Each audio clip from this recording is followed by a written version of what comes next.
ቆይ ስንቴ ነው የምነግርህ? ጧት ስትነሳ ቀስቅሰኝ ቁርስ እሰራልሃለሁ አላልኩህም? ውዷ ሚስቴ ከምትደክም እኔ ባልበላስ? ደግሞ ውጪ መብላት እችላለሁ። አንቺ ምን አደከመሽ? የኔ ሳቢባል እንደዚህ ስለምታስብልኝ እኮ አመሰግናለሁ። ግን ደግሞ እኔ ሚስትህ እያለሁ አንተ ውጪ ምግብ እንድበላ አልፈልግም። እሱማ ልክ ነሽ። የትም ብሄድ እንዳንቺ እጅ የሚያስቆረጥም ጣፋጭ ምግብ አላገኝም። ግን ያው መቼስ አንዴ ተነስተሻል። በቃ ስሬና እንብላ። ደግሞ ቆይ ለማን ብለህ ነው ስፖርት የምትሰራው? እንዲሁም እኮ ጠንካራ ነው። ጥንካሬን እንደዚህ ቀድመሽ ብትነግሪ ኖሮ ከመኝታ ራሱ ጥዬሽ አልነሳም ነበርኩ። የምን አባቱ ስፖርት እብደሽ። ኪራዬ እኮ በጣም ነው የምወድህ። አንዳንዴ አንተ ባትኖር ብዬ ሳስብ በጣም ነው ግራ የሚገባኝ። እንዴ ምን ሆነሽ ነው በዚህ ሰዓት እንደዚህ አይነት ወሬ የምታወሪው? አንተ ባትኖር ማለት ምን ማለት ነው? ሲጀመር እኔ አንቺን ጥዬ የት ነው የምሄደው? እኔ ሁሌም ከጎንሽ መሆን ነው ፈልገው። እሱማ አውቃለሁ። አንዴ እኮ ፈጣሪ ከላይ አድሎኛል። አፍቃሪ ተንከባካቢ ባል ሰጥቶኛል። ንግስቴ፣ ጥሩ ባል የሚኖረው እኮ ጥሩ ሚስት ስትኖር። አንቺ ጥሩ ሚስት ስለሆንሽልኝ ነው ጥሩ ባል የሆንኩት። እሺ በቃ ና እንግባ። አንተ ሻወር ውሰድ፣ እኔ ደግሞ ቁርስ እሰራለሁ። እሺ እኔ እንግባ።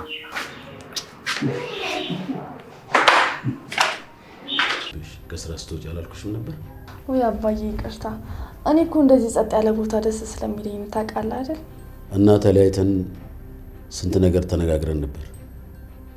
አንድ ቦታ የምንሄድበት ቦታ እንዳለ ጠፍቶሽ ነው? ባይሆን ተነሽና ምግባችን በልተን እንሂድ። እሺ አባዬ በቃ መጣሁ። ግን አባዬ አንድ ነገር ልጠይቅ ፈልጌ ነበር። ምን ልጠይቅኝ ነው? አባዬ ይሄን የምልህ ፈርቼ ምናምን አይደለም፣ ግን ደግሞ ለምንድን ነው በነፃነት የማንኖረው? ለምንድን ነው እነዚህ ሰዎች ሲሰናቸው ህይወታችንን የማንኖረው? ምን ማለት ነው ሊና? የዛን ቀን አንቺ ባደርሽልኝ ኖሮ ደሜ ፈሶ ከንቱ ቀርቶ ነበረ ማለት አልነበረም? እሱማ እኮ ልክ ነህ አባ፣ ግን ደግሞ አንዳንዴ ሾን በሾን መመለስ አንችልም። በቃ የራሳችን ህይወት መኖር አለብን። ይኸውልሽ ሊና። ሰላም ሰላም፣ እንዴት ናችሁ? ወደ የጽና የኪራ አድናቂዎች በያላችሁበት ሰላማችሁ ብዝት ይበልልኝ። ለዚህ ቻናል አዲስ ከሆናችሁ ሰብስክራይብ አድርጉ። እንግዲህ አቶ በላይ ገጭ ብለዋል ከቦርታቸውን ለብሰው። አቤት አቤት እንደው ሲያስፈሩ። ግን እንደ ኒና መጮህ ነው የቀረን። ኒና አለመጮህ አይቻላትም። እንግዲህ እኛም በሷ ቦታ ብንሆን በእርግጠኛነት እንጮሃለን። እና ለማንኛውም ስላልሞተ በጣም ደስ ብሎኛል። እኔ በበኩሌ አንድ ሰው ቢሞት ያኔ ምንም ጥቅም የለውም ቢሞት። ከዛ ደግሞ ገዳዮች ቢታሰሩ በቃ ደምን ስራ አይመልስም። ብቻ እንኳንም ኖርክ አቶ በላይ። ነገር ግን ከዚህ በኋላ እነ ኪራ ጋር እንደማትደርስ እንግዲህ ከልጅ ጋር ስታወራ ነበረ። በጣም ደስ ይላል መመለስህ ከስተትህ። አሁን ከስተትህ በጣም መመለስ መቻል አለብህ። ምክንያቱም ኪራ እስካሁን ድረስ የከፈለው ዋጋ ስራውን ትቶ እስር ቤት ለእስር ቤት እንዲሁም ድብብቆች ብዙ ዋጋ ከፍሏል። ያለውን ክብርና ማረግ ትቶ ከቤቱ ወጥቶ ነው የኖረው። ስለዚህ ኪራን ይቅርታ መጠየቅ አለብህ። እንዲሁም ደግሞ የሰራኸው ነገር እንግዲህ ስህተት ስለሆነ ራስህን ደብቀህ አንተ ወንጀለኛ ያልሆነን ሰው ወንጀለኛ ነው ተብሎ እንዲታሰር ስላደረግክ ሁሉ ራስህም ቅጣት መቀጣት ይኖርብሃል። አቶ በላይዬ እንግዲህ ጺም ደንግጣለች ስታየው። ኒናዬ መንፈስ እንደዛ ነበር የመሰላት። እንደሚያወራ ስታውቅ ራሷን ስታለች ምስኪና። እኛም በሷ ቦታ ብንሆን በእውነት እንጮሃለን። ምክንያቱም አንድ ሞተ የተባለ ሰው እንግዲህ በአካል ሲመጣ አስባችሁታል። አረ ለመውደቅና ለመጮህ አይቻልም። እንዲሁም ልጁ እንግዲህ ከና ቤቲ ቤት ገብታለች። ቤቲ ማታርፈዋ ልትመርዛት ነበረ። እንደውም በቃ ልጅቷ ታጠጣታለች ብዬ ነበር። ለራሷ ያመጣችውን ለቤቲ ራሷ ያዘጋጀችውን ውሃ ማጠጣት ነበረባት። አላጠጣቻትም። እንኳንም አልጠጣሽ ህሊና በላይ እባላለሁ አይታያችሁም እንደ ምናምን እያለች እንግዲህ ድርቅቅ ያለችባቸው ነው። አሁን ቤቱን ካወቀች ቤቱን ማወቋ አሪፍ ነው። ስለዚህ አባትየው ይገባል። አባትየው መግባት ወደነ ቤቲ ቤት ምንም ጥቅም የለውም። ስለዚህ እሱም ራሱን ለፖሊስ እጁ መስጠት አለበት እና ቤቲ መታሰር መቻል አለባቸው። አማንዬ ምስኪን ንጹህ ነህ፣ ነገር ግን ደግሞ ወንጀለኛ መደበቅ ንጹህ ሊያደርግ አይችልም። አንተም እጅን የምታገኝ ይሆናል። ሞተ፣ ቆሻሻ ውስጥ ተጣለ ያላችሁት ሰውዬ እሱን እንግዲህ በአካል ከች ብሎልሃል። ስለዚህ ያሳየህ ምሳሌ ጥሩ ነው። በፊትም ይነግር ነበረ ለከዳተኛ ምንም ቦታ የለኝም ይልህ ነበር። አንተ እነሱን ጋር ድቀኝ እጁ ሲያደርግህ በዛ ጊዜ ከጀርባ ሰው ይኖራል፣ ወገን ይኖረዋል፣ እኔን ያውቁኛል፣ ከየትም አላመልጥም ብለህ ማሰብ ነበረብህ። ነገር ግን በጣም ነው ትልቅ ስህተት የሰራኸው አማን። ስለዚህ አሁን እጅን የምታገኝበት ጊዜ ደርሷል። የቤቲንና የሄኖክን ሚስጥር እንደተሸፈንክ ነው ጥያቄው። ቤቲን ታፈቅራታለህ? ምክንያቱም ደግሞ ሄኖክ ጋር አትስማሙ፣ ሁሉ ጊዜ እንደተጣላችሁ ናችሁ፣ በጣም ተጣላላችሁ። ሄኖክ በሆነ ባልሆነው ገጭጓ ነው ስራው። ምክንያታችሁ ምንድነው? ሌላ ያልታወቀ ሚስጥር አለ እንዴ እናንተ ላይ? ይመስለኛል ቤቲን ስለምታፈቅራት ነው እየሰራህ ያለው ነገር። እነሱ ሁለታቸውን ታስፈራራቸዋለህ። ምንድነው እነሱ ላይ መጠቀም የፈለከው ነገር? ቤቲን ለመውሰድ ሄኖክን ደግሞ ለማሳሰር? በእርግጠኛነት እንደዚህ አይነት እቅድ ካለህ እንጂ ከሌለህ በጭራሽ እነሱ ጋር አንድ ላይ ራሱ የምትሆንበት ምንም ምክንያት የለም። እንዲሁም እንዳረሳህ ታስታውስ እንደነበረ ሱሱንም ነገር ለመርማር እጁ ተናግረሃል። እንዲሁም በላይ እንዳልሞተም ነው የተናገርከው። ምክንያቱም ከበላይ እጅ ማምለጥ አትችልም። በላይ በጣም ነው የሚበቀልህ። ከዚህ በኋላ ሊተውህ አይችልም። እንደው ከመቃብርና ከእስር ቤት ይሻልሃል ብሎ ምህረት አድርጎልሃል። ከዛ ውጭ ግን ምንም ህይወት ሊኖርህ አይችልም። በጣም ታሳዝናለህ አማን። እውነቱን መናገር ነበረብህ። ኪራ ጋር ምንም አይነት ጎንዮሽ ጸብ የለብህም። የነበረው ጸብ ቤቱ ስላስወጣችሁት ነው። ያ ማለት ደግሞ ታዛዥ ናችሁ። ስለዚህ አለመታዘዝ አትችሉም። በላይን ያው ገንዘብ ስለምትፈልጉ ስራችሁን ስራ ትሰራላችሁ አንተና ሳምሶም። ነገር ግን ደግሞ ችግር ሲፈጠር ቢያንስ እውነት ብትናገር አሪፍ ነበረ። ሳምሶምዬ ድብቅ በቃ አድርገህ እነ ቤቲ ላይ ቁማር መጫወት ፈለክ። ስለዚህ ከወንጀል ንጹህ አይደለህም። አቶ በላይ ግን ይመቸው የእውነት በቃ እዚህ አደረገህ፣ አስጨነቀህ። አቶ በላይ አስጨነቀ ነው መባል ያለበት ከዚህ በኋላ። አስጨነቃቸው።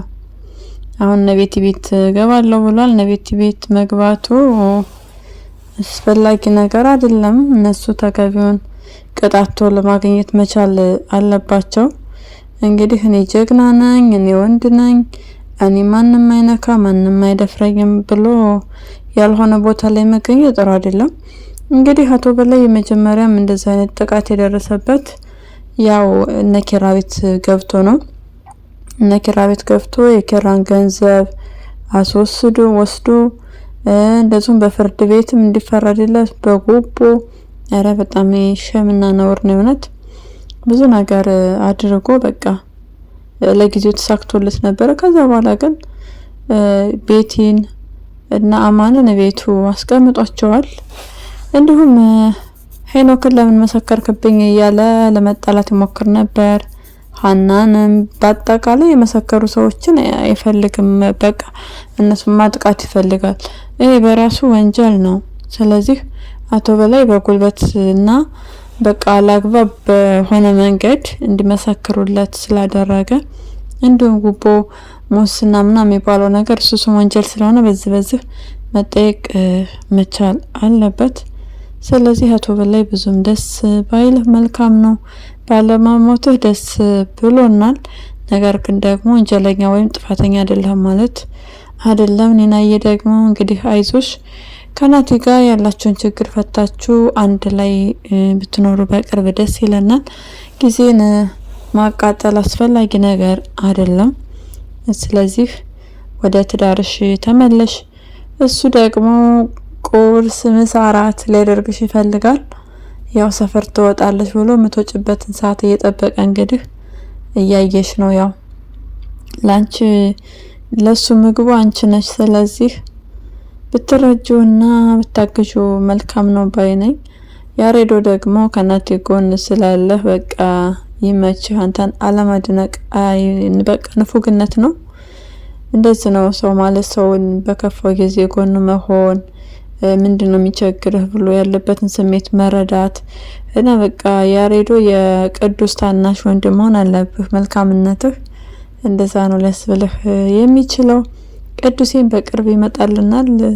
ስለዚህ ኒናና ናቲ ታረቁ፣ ጊዜያቸውን አታቃጥሉ ነው ማለት የምፈልገው። የፂና የኪራ ፍቅር ደግሞ ሁሉ ጊዜ በቃ እንደዚህ እንደ አበባ ያማረና የፈካ ይሆንላችሁ። እናንተን ለማጥቃት እናንተን ለማለያየት በመካከላችሁ የሚገቡ እናንተ ላይ በደል ግፍ የሚሰሩ ሰዎችን እንግዲህ ፈጣሪ ለራሳቸው ያድርግላቸው። ሶሲም ስለቀረች ደስ ብሎናል። በእርግጠኛነት የሆነ ሰዓት ትመጣለች። ያ ማለት ግን ችግራችሁን በጋራና በአንድነት ትፈቱታላችሁ ብለን ተስፋ እናደርጋለን። ያው ሶሲ የያዘችው ትንሽም ቢሆን መረጃ አለ። እሱም ከዛ ልጅ ጋር ሄዳ ስላደረች ከጓደኛዋ ጋር ያው ታወራው አልነበረ። እሱ ነገር ትንሽ ሊያስደነግጥ ይችላል። እንግዲህ ምንም ነገር እንዳልተፈጠረ ሊያለያይ የሚችል ነገር እንዳልሆነ ተስፋ እናደርጋለን ማለት ነው። በጣም ነው በቃ መከባበራቸው፣ ፍቅር መገላለጻቸው ደስ አይልም? በጣም ነው ደስ የሚለው። እኛ የምንፈልገው በዚሁ እንድትቀጥሉልን ነው ጽና ኪራ። ሌላው ነገር ደግሞ ሀኒ በጣም ተከፍታለች። በቤተሰቦቿ ነው እንግዲህ የተከፋችው። ኪራም እኔ ወንድምሽ አለሁልሽ ሲላት በጣም ደስ ብሏታል። ለድርጅቱ በቃ አጥንት እንደሆነች ምሰሶ እንደሆነች ሲነግራት በጣም ደስ ብሏታል። ሀኒን ፕሊስ አታስከፉብን፣ ከተቻላችሁ በቃ ፍቅር ስጧት፣ ፍቅራችሁን ግለጹላት እንጂ በጭራሽ አታስከፉብን። ከሳቅ ጀርባ ለቅሶ አለ፣ ህመም አለ። ሀኒን እኛ የምናውቀው በቃ በሳቂታነቷ ነው። ብዙ ስለምትስቅ ስለምትደነጋገጥ፣ እንዲሁም ምግብ ብላ ምግብ ስለምትበላ ሱሱ ነገር ያው ትንሽ ወዳም ላይ ያስብላት ይችላል፣ ግን ወዳ አይደለም። ያው መረዳት መቻል አለብን። ስለዚህ ሀኒ ራስሽን አበርቻ፣ ጠንክሪ። አቶ በላይ አልሞቱም። እንግዲህ አቶ በላይ የገደልኩት እኔ ነኝ ብለሽ ለመርማሪ ጆ ስትናገሪ ነበረ።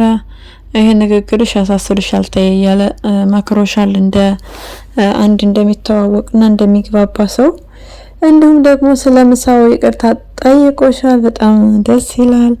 አቅፎ ሲያባብልሽስ ምን ተሰማሽ? እኔ ግን እቺን ነገር እኮ ደግሞ በኋላ ፈገግ እያልሽ ታወሪያታለሽ። መቼስ ያንቺ ነገር አያልቅብሽማ። ፈገግ እያልሽ ነው የምታወሪያት ደግሞ በኋላ። ኪያና ኤደን ራሱ በቃ ሰሞኑን ተከፍታለች እያሉ ስላንቺ ነው የሚያስቡና የሚጨነቁት። እነሱ ጋር ብትሆኝ ደስ ይላቸዋል። ነገር ግን ደግሞ ላይ ቀጥል ብላለች ኪያ። እውነቷን ነው። እንደ ሀሳብ ጥሩ ነው ማገናዘባቸው። ነገር ግን ደግሞ የራስሽ የሆነ ቤት ተከራይተሽ መውጣት መቻል አለብሽ። ከዚህ በኋላ ህጻን ልጅ አይደለሽም። ሰርተሽ ራስሽን የምታስተዳድሪ ሰው ነሽ። ደግሞ ያግዙሻል። እንግዲህ ኪያ ትንሽ የቤት ውስጥ ነበረች። አሁን ግን ጥሩ የሚባል ቦታ ላይ ነው ያለችው። ስለዚህ አንቺንም እንደ እሷ ያቋቁሙሻል።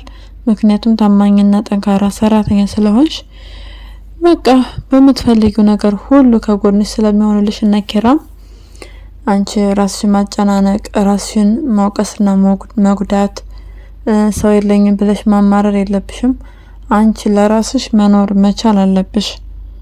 ምክንያቱም አንቺ ነገ የሆነ ነገር ብትሆኝ ማንም ሰው ነው ቸከም ያደርግሽ። እንደተናገርሽው ለእህቶችሽ ለእንጀራ እናትሽ ብዙ መልካም ነገር ታደርጊያለሽ። የሚመለስልሽ መልስ ደግሞ በጣም ተቃራኒ ነው።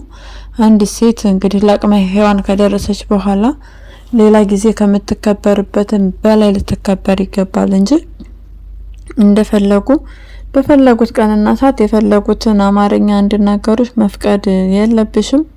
ስለዚህ እኛ ደግሞ እንዲከፋሽ አንፈልግም። ሀኒዬ ራስሽን መቻል አለብሽ። ቆርጠሽና ወስነሽ ማውጣት ነው።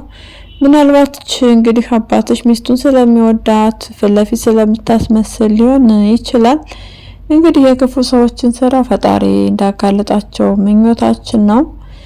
በቀጣይ እንባሽ ታብሶ ደስተኛ ሆነሽ እንዲሁም ኪራ ወንድምሽ ነው የብዙዎቻችን ጥያቄ ነው። እሱ ነገር ተመልሶልን እኛም አንቺ ቤተሰብ አግኝተሽ በቃ አለልሽ የሚልሽ የሚወድሽ አተሹ የኖርሽውን ፍቅር የሚሰጥሽ ወንድም እንግዲህ እንዳለሽ እንድታቂልን እንፈልጋለን።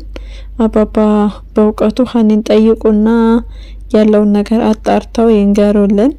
መርማሪ ጆ ደግሞ በተቻለህ መጠን እንግዲህ ችግሯን ነግረሃለች፣ ያለችበትን ሁኔታ ታውቃለህ። ቢያንስ ከዛ ነገር እንድትወጣ የራሷ ቤት ተከራይታ እንድትኖር እንድታበረታታት ስንል በትህትና እንጠይቃለን። ሀሳብና ምክር ራሱ መስጠት ትልቅ ነገር ነው። ማንም ሰው እያለቀሰ በሰው ፊት መታየት አይፈልግም። በጭራሽ እንባችንን ለሰው ማሳየት አንፈልግም። ነገር ግን ደግሞ ህመማችን ከአቅማችን በላይ ሲሆን መሸከም ሲያቅተን ነው በሰው ፊት እንባችንን ልናሳይ የምንችለውና ሀኒ እንግዲህ የሄደች ነበረ። በዋን መቆጣጠር አቃታት በቃ። ስለዚህ ያለማልቀስ አልቻለችም እና በቻልከው መጠን ችግሯን ስለነገረች ተረድተህ ከጎና ብትሆንላት መልካም ነው። ስለ ፍቅር ሂደቱ ደግሞ በቀጣይ እናወራበታለን። እንግዲህ ኪያ ደግሞ ጠበቃ ዮሴፍ ራቅ ሲላት እሷ ራሷ ፈልጋ ትሄዳለች አላልኳችሁ? ፈልጋ ሄደች ራሷ። እንግዲህ አስቡት፣ ምሳ መብላት ዛሬ ካንተ ጋር ፈልጋለሁ። እኔ አስቀየምኩ እንዴ? እንዳላስቀየምኩህ እንግዳውስ በቃ መግለጽ ከፈለክ ምሳ አብረኸኝ ብላለችው። አስቡት፣ እሱ እንደዛ ሲበጣጠስ እንደዛ ነገር በቃ ከአግባብ በላይ እሷን እያለ ሌት ተቀን ሲንከራተት የነበረ ሰውዬ እቤሮ ድረስ ሰት ብላ ሄደችለት። በቃ እንደዚህ ነው። አንዳንድ ጊዜ ፈላጊ ብቻ ሳንሆን ተፈላጊ መሆን መቻል አለብን። ሰዎችን እኛ የምንፈልጋቸው ብቻ ከሆነ ጉዳቱ ለራሳችን ነው። እነሱም በቃ እንደሚፈልጉን ማየት መቻል አለብን። ሊያሳዩንም ይገባል። ስንጠፋ ስንርቅ ጠፋችሁ ራቃችሁ ብለው በቃ ሲፈልጉን ደግሞ ሞረ ይበልጥ መተሳሰብና ጓደኝነት ፍቅር ምናምን ይጠነክራል። ከአንድ ወገን ብቻ ከሆነ ግን አጓጉል እድሜ ልክ ድካምና ልፋት ነው የሚሆነው። ስለዚህ ኪያዬ በዚሁ በርቺ። ነገር ግን ደግሞ ነገ ቀየስ እንዳትይ። ቢያንስ በቃ ጓደኛ ሆነሽ በጓደኝነት ቅረቢው። ኤደን እንደነገረችው እንግዲህ ጠበቃ ዮሴፍ ፍቅር እንዳለው ለሷ ከተናገረ ስለምታጣት አንተን ቆጠብ፣ ኮስተር፣ ቆፍጠን ማለትና መጠንና ሳይዝ ማብጀት መቻል አለብህ። ምክንያቱም ስታይህ ደግሞ እሷ ራሷ ልታፈቅርህ ስለምትችል ያኔ ማች የሆነ የፍቅር ስሜት ሲኖራችሁ ለሁሉም ነገር መልካም ይሆናል ማለት ነው። ለዛሬ ቪዲዮ ያዝንላችሁ ይህንን ይመስላል። በሌላ ቪዲዮ እስክንገናኝ ድረስ ደግሞ መልካም ጊዜ እንዲሆንላችሁ እንመኛለን። ለቻናሌ አዲስ ከሆናችሁ ሰብስክራይብ፣ ላይክ እና ሼር በማድረግ ቤተሰብ ሁኑ። ሀሳብና አስተያየታችሁንም ኮሜንት ላይ ጻፉ። አመሰግናለሁ።